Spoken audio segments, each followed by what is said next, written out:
Takže čus. Už jedem. Aha. Čau. Tohle je video o tom, jaký máme náš tréninkový plán.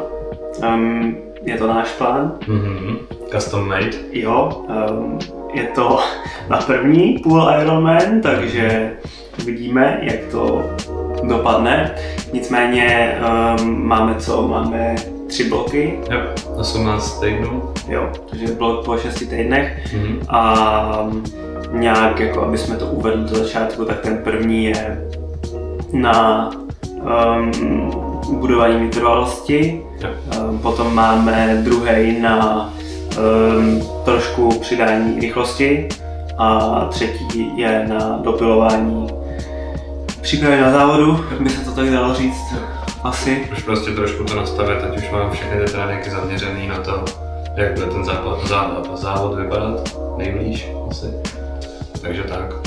Takže jako ty změny mezi těma blokama jsou, dá se říct, minimální, jako ta struktura, ale je víceméně stejná, akorát vlastně ta náplň těch tréninků se mění podle toho, co bude nejvíc potřeba. Yes, přesně tak. No, teď jsme momentálně kde? Jsme první blok, kolikátý týden? Teďko třetí týden? Třetí týden. Jo. A ještě bych možná říct, že ty tréninky ty bloky jsme vlastně dělali, jsme našli videa prostě na YouTube a podle komunikace s ChatGPTčkem, jenom jako najít si něco ideálního z toho, jak nám to sedí taky s naším rozvrhem ve škole, s prací a vlastně co nám nejvíc sedne. Ale necháváme tomu takovou tu flexibilitu, že prostě když to nepůjde, když to bude moc, tak prostě to změníme a jsme rozumní lidi, tak to prostě uděláme tak, jak nám to sedí nejlíp asi. No je takový myšmaš různých doporučení a nějaký zkušeností. Ne, sure. Moc z mojí strany. Jako když jsme to dělali ten plán, tak jsem vůbec nevěděl, Šimon měl nějakou vizi v hlavě, jak to udělat a zbytek už to byl takový na domově, že jsme někdo nastřelili jsme nějaký nápad, co tam dát a buď dali jsme si, co je na tom dobrý na tom nápadu, co je na tom špatný a podle toho jsme tam buď hodili nebo ne. A tohle to nám vlastně vyšlo. Yes. No, to jdeme si rovnou na to, ne? Jo.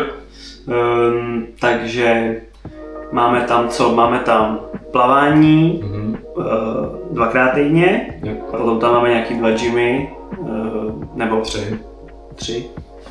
Jo, menší 3 máme gymy, sorry.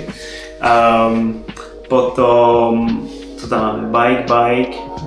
3x kolo, 3x běh. 3x kolo, 3x běh, takže je to takový od všeho něco, no. 11 workoutů týdně. Jako je to hodně, ale asi mít by toho úplně nešlo. Ještě by se tam vždycky dalo fitnout někam jedno plavání. Záleží asi podle toho, co jsme slyšeli, tak záleží jako co preferuješ, na co nejvíc potřebuješ. Když prostě máš málo plavání, když jsi v tom hodně špatný, tak plaveš o jedno víc než běžíš, třeba když máš běhání jako silnější stránku.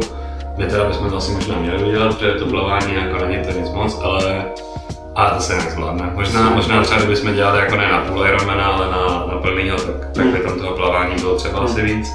Ale takhle z toho, co jsme zatím jako potrénovali, tak to vypadá, že tam to takhle stačit bude. Tak v podstatě to bude tak, že na tom plavání strávíme nejméně času, takže je toho nejméně, no prostě. No a tak teda ten první blok, ve kterém jsme teda teďkon, tak v pondělí máme plavání 4 až 5x 400 metrů, taková klasická vytrvalost, nic hroznýho, a k tomu 200 warm-up a 200 cooldown. V podstatě ty plavání jsou udělané tak, aby jsme naplavali tu vzdálenost, kterou budeme plavat při závodě, takže něco kolem 2 kilometrů. Takže to je pondělí, to je jenom plavání, je to takový recovery day po dlouhém víkendu.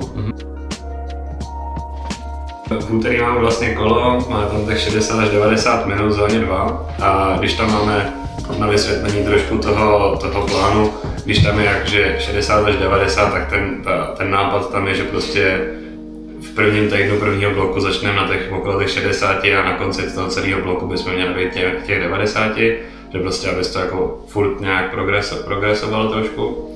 A vlastně po tom kole upper body, jako hořejšek těla, nějaká taková lehčí gym session, odjet si nějaký většinou teda důklad na ty záda, aby to taky pomohlo k tomu plavání, silnější záda, prostě lepší. Nějaký ty spodek zad na to kolo se taky může hodit, na ten běh, aby to vydrželo. Potom ve středu běh, první v týdnu, 40 minut až hodina, vytrvalostní tempo. Nic jiného, prostě aby jsme naběhali nějaký kilometráže. A potom tam je leg day, jsme měli silné nohy, jak na běhání, tak na kolo.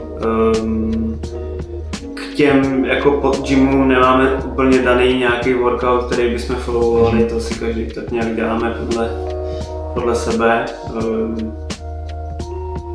Asi by tam největší smysl dává dělat nějaký cviky, které ti pomůžou na to běhání, tak na to kolo, nějaký specifický, ale v podstatě nějak jsme to nehrotili a nedělali jsme úplně si přesný rozvrh na to, protože je to prostě jenom něco, aby jsme zůstali fit. Tak základ je prostě zpevnit si ty nohy, aby jsme byli co nejméně zraněný, no, to je ta hlavní myšlenka zatím. Já třeba radši dělám ten leg day před během, aby jsem si jako trošku takový trošku jako triatlon, víš co, že si odjedeš ty nohy, unaví se a pak jdu běhat, takže takový jako když jdeš z kola na ten běh. Takže to pořadí na těch tréninkách víceméně nezáleží, to je jen tak jako co děláme a... Zajímá myšlenka. Jo? Nepřemýšlel jsi tím? Ne. Vůbec. Já zatím jsem takhle 2 týdny vlastně už jsem takhle udělal a docela ostrý, jakože už i potom tu tepovku při tom běhu, když máme běh psaný tu zónu 2, tak udržet v tom, není to lehký. Ale prostě je to takový triatlon, mi přijde, no. Okay. Jo, a potom teda ze čtvrtek máme kolo, stejný jako úterý a po kole vlastně plavání, to už je takový, ten trénink na tento plavání je takový víc volný, je to spíš jako na techniku, je to rozdělené do těch 200 metrových bloků nebo částí, takže se můžeš víc soustředit prostě na techniku, když se podíváš na nějaký videa na YouTube, co ti řeknou, co ti pomůže při tom plavání na ten kraul, tak je tam hodně toho, můžeš tam zkusit nějak, ať je to taková větší zábava, na klasicky těch 200 na rozehřátí a vlastně na schladnutí potom. To je takový optimální, prostě pořád je to tak, aby to nějak víceméně vyšlo do těch 2 kiláčků, aby jsme byli připraveni. No.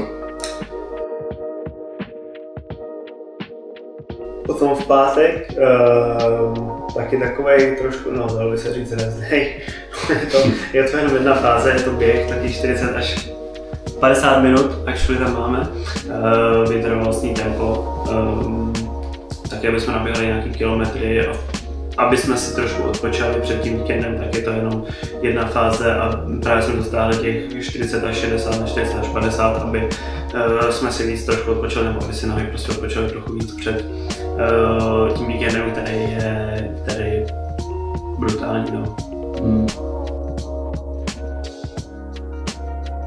Už je takový víc prostě na ty, snaží se tam prostě už být v té vzdálenosti na ten triatlon, na ten půl Ironman, takže prostě to kolo je v tu sobotu 2 až 4 hodiny, takže to už tu dobu 2 hodiny, to už seš prostě nějakých 50 kilácích, bych řekl minimálně. A potom máme tam break training, prostě dát tam z toho kola rovnou nějaký kratší výběh, jenom abyste na to nohy zvykli. Jsme teď 3. týden v tom, ještě jsem to ani jednou neudělal. Protože tak zatím jako on je venku zima, jako když zatím jsme na trenažeru trénujeme doma a z toho trenažeru vyběhnout ven, nechce se ti, jako věřím, že to takový týden, 2 už to párkrát udělám. Ale už to začnu dělat, ale teďkom to ještě neproběhlo. A potom kole vlastně takový optional workout zatím bych řekl asi, je to jakože core, takže prostě to zpevnění toho břicha a zad. A s ramenama a rukama celkově vlastně, rukama. Stejně, takže takže to zase takový, je to vzdálený, je to v sobotu, takže máš potom ještě den na to si ty ruce trošku uklidnit před tím pondělním plaváním, proto je to v tu sobotu. A je to přesně ty ramena taky důležitý na plavání. Já už jsem to hodněkrát zažil, že ty ramena cítím, když se už blížím k nějakým těm 2 kilákům v tom bazénu. Takže prostě si ty ramena zpevnějí a vydrží plavání v trošku větším tempu. No.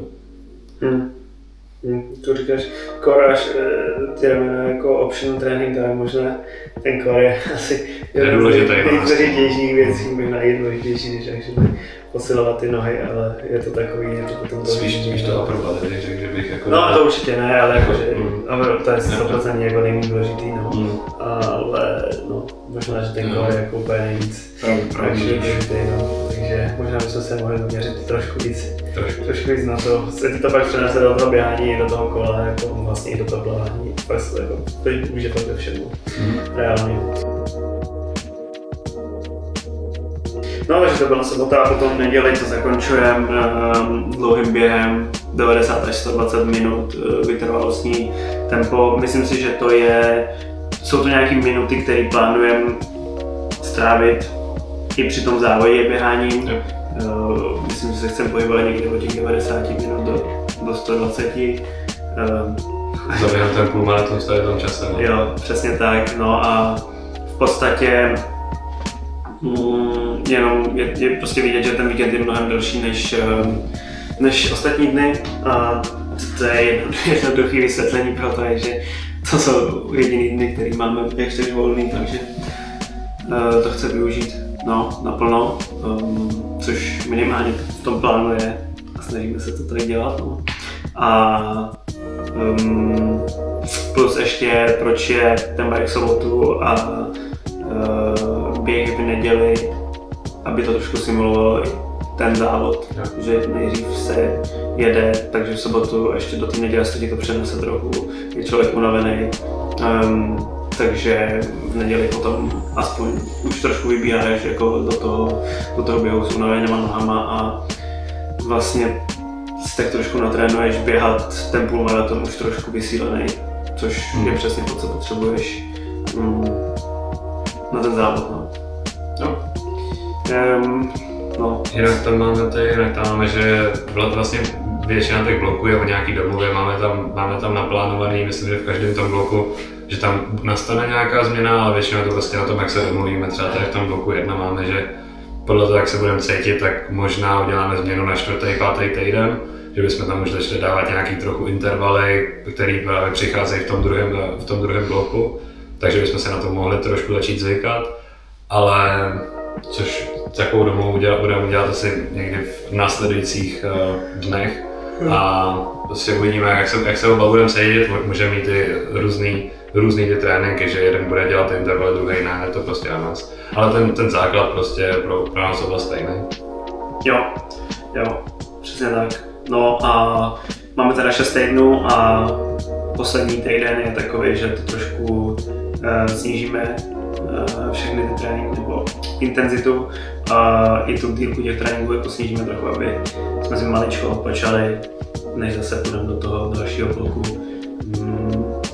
Aby už jsme právě do toho dalšího bloku naběhli prostě jako, nevím jestli s plnou sílou, ale jako určitě s víc síly, než má člověk jako po těch prostě 5 týdnech nebo 6 týdnech trénování.